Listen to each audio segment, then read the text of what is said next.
ছেচল্লিশ নম্বর ওয়ার্ডে রক্তদান শিবিরে মেয়র। আগরতলা পৌর নিগমের 46 নম্বর ওয়ার্ডের উদ্যোগে শনিবার এক রক্তদান শিবিরের আয়োজন করা হয়। মাতৃপল্লীস্থিত ওয়ার্ড অফিসে আয়োজিত এই রক্তদান শিবিরে উপস্থিত ছিলেন 14 নম্বর বাধারঘাট বিধানসভা কেন্দ্রের বিধায়িকা মীনা রানী সরকার, পৌর নিগমের মেয়র দীপক মজুমদার সহ অন্যান্যরা।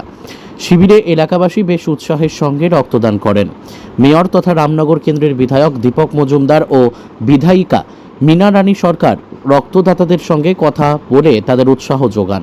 মেয়র তার বক্তব্যে রক্তদানের গুরুত্ব নিয়ে আলোচনা করতে গিয়ে বলেন, রক্তদান মহৎদান, এর মাধ্যমে মানবতার বন্ধন সুদৃঢ় হয়। 18 থেকে 60 বছর বয়স পর্যন্ত প্রত্যেক সুস্থ মানুষকে রক্তদানে এগিয়ে আসার আহ্বান জানান তিনি।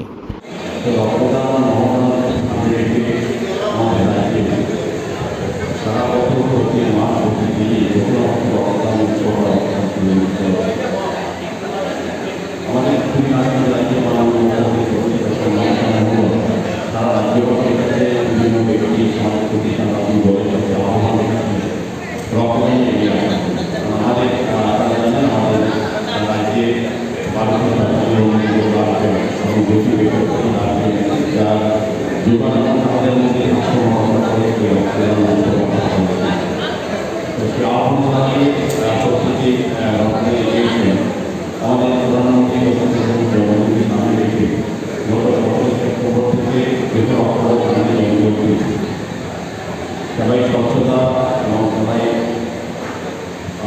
সবাইকে মানুষের নিয়ে কাজ করার কর্মসূচি গ্রহণ করা হয়েছিল গতকাল থেকে। আর এই অভিযানে সারা দেশে সাহায্যের মানবতা সহ বিভিন্ন জায়গায় এই রক্তদান কর্মসূচি করা হচ্ছে কর্মসূচি অবশ্যই।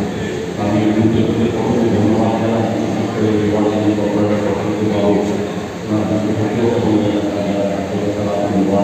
যারা আধিকারিকরা আছেন সবাই সহযোগিতা আমি আলোচনা করতে করবো না। Bureau report, news daily Bharat.